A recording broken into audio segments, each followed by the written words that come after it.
All right, let's talk about some indubitably ethical client interrogation techniques. In more normal English, what to do after sending your survey. So, you sent your survey, and we are looking at the answers our client has given us. The first thing we want to do is check for red flags. They're going to tell us that we are dealing with a bad client. So what are some red flags that you look for? Well, taking way too long to respond to you, that is a red flag, okay? If they do that in the survey, you can just tell them to get nicked because they're going to do it on the project, and that's going to make things very hard.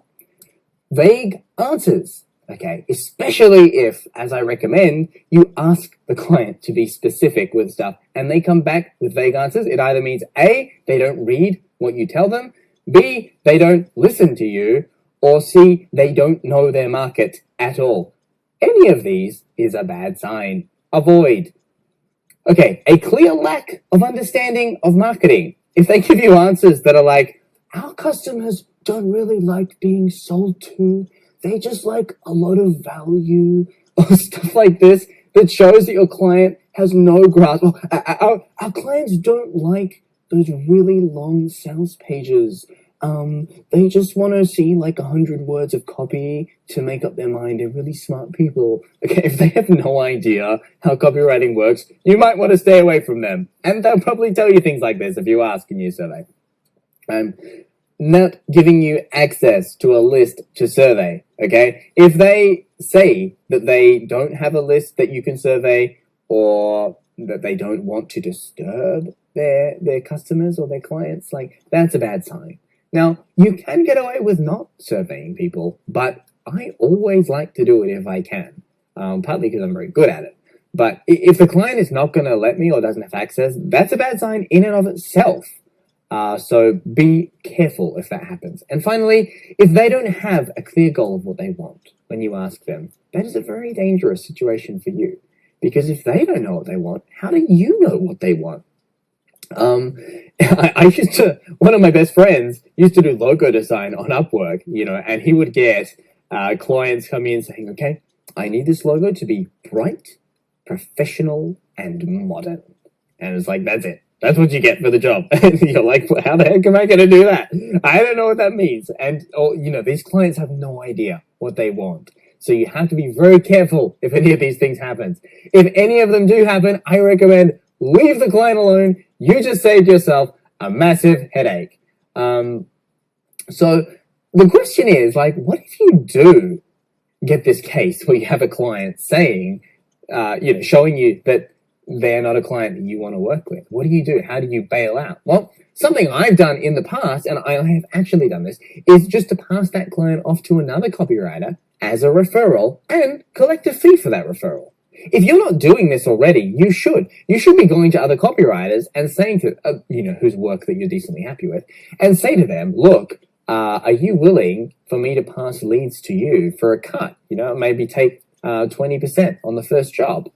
Or just do a tit for tat, quid pro quo, where you are like, if I refer leads to you, you refer them to me. Either way, you get something out of it because they're your leads, so you should be benefiting from this. I personally used a referral fee, and if there were clients I didn't want to work with, I just passed them on to other people. It's a way to profit from bad clients that you don't even work with.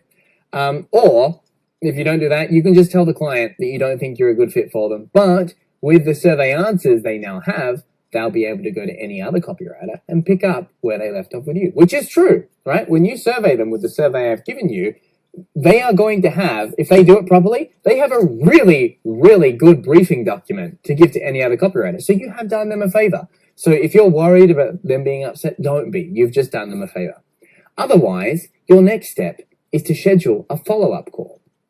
And although I hate client calls, I try to do them as little as possible. In fact, I don't do them now anymore. I've structured my business now to not do them anymore. And who knows, by the time you're watching this sometime in the future, I may have completely stopped letting clients anywhere near me. Right now, I only let them do like these 1-hour copy reviews where I am just completely by myself, don't have to talk to anyone.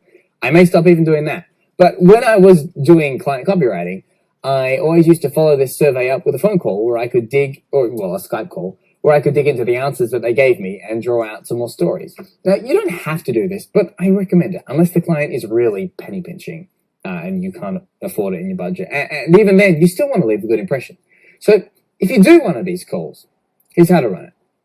First, I like to record the call. I mean, tell the client you're doing this, but it shouldn't really matter because it's for their own copy. And I start by digging into anything that wasn't clear or detailed enough in their answers. I mean, generally, clients answer the survey on the stingy side because they don't realize how important it is to be detailed. And this is where you can kind of coach them and coax out more details. The rule of thumb is to dig beyond the generalities and get them to talk about specific details from specific people. You want to hear like, okay, so let me give you an example. There was this one lady I worked with who blah, blah, blah. And the best way to do that is to ask them for their stories, okay? What kind of stories? Well, ask them for their struggle with the problem that their business solves, right? Presumably, in many cases, they themselves started the company because they struggled with a problem. Weight loss coaches start because they used to struggle with their weight and they figured out a way to beat it. So you can ask them for their stories about it. Ask them for their story of how and why they started their company. Their customers' worst horror stories, okay, that people tell them, or that they have directly seen. And this is gold for your marketing, by the way, especially for emails. How they've changed people's lives, success stories, or even the craziest or dodgiest things they've seen their competitors do. That, almost everyone has a view that all their competition suck in some way, which is good. And you should really get that because that can be really powerful for marketing. And your client's going to get probably quite passionate. Now, just get them going on any of these and shut up as much as you can. Just shut up. Other than to prompt them like, what next? Or tell me more. Or how did that make you feel? Or how to make them feel? Or you just mirror their last phrase back to them. They say, yeah. So yeah, that was really terrible. And then you use this technique called mirroring. So they'll say, oh, yeah, and that was really terrible. And you say, it was really terrible, and you just shut up, okay? And that prompts more information to come out of it. Now, all of this is going to be gold when it comes to writing copy for them, especially if you're doing emails and you need a bunch of content. And in a lot of markets, the client's backstory also generally makes awesome ammo for the lead of your sales page because it usually mirrors the journey and struggles that the customers go through. People love stories, and if you can get it recorded on a call, you can actually transcribe it or get it transcribed, and it's there in the client's exact voice. So they will say, oh my gosh, how did you make it sound so much like me? I have had this exact experience just by doing what I just told you, right? This is a client that I worked with, and I literally recorded the call with him, transcribed it, and did a lot of cut and pasting. And that was 80% of his sales page. And he's like, oh my gosh, it sounds like I wrote it. Well, yeah, you did. Now, when you are interviewing a client, if they happen to mention something that sounds remotely like it could be a good hook, stop them and dig into that, okay? And I've actually included a little bonus lesson after this to illustrate what I mean. It's based on an email that I sent to my list, and you may have seen it. But it will be worth going through as a refresher because sometimes you do need to play market detective. Nice tie back there. Woohoo! You need to play detective and dig into your client's story because they are not a copywriter, right? So sometimes they can't see how amazing a hook their story is if you tell it right. And the bonus of all this is when you're getting deep like this and making your client the star of your questioning, they really feel like you are amazing because no one's ever asked them questions like these before. Plus, people love to talk about their own opinions and stories, and you're giving them a chance to do exactly that.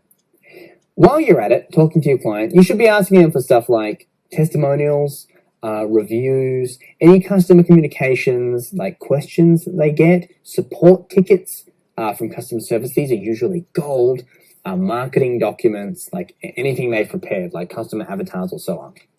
You don't have to do this on the call. You can ask for this in your survey, but just follow up with them if you didn't get it, because at this stage, this is the first level of ethically lazy research, right? So if we can get enough from the client to do the job, well, let's do that. So ask the client for everything that they've got.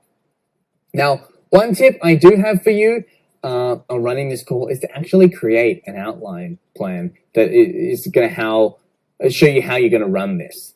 And I always used to do this because I'm not the greatest on calls. I accept my strengths and my weaknesses. And one of my least favorite things to do is to get on a call with a client. I would get so nervous about it.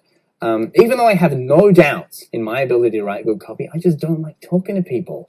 And so what I would do is sketch out a little pitch with my questions for the client, things I was going to say, the next steps for them. I do that all ahead of time, and I would actually refer to that while I was running the call. And I've included one of mine after this video, so you can see it. I mean, it's sort of a rough outline, but it's just to give you an idea.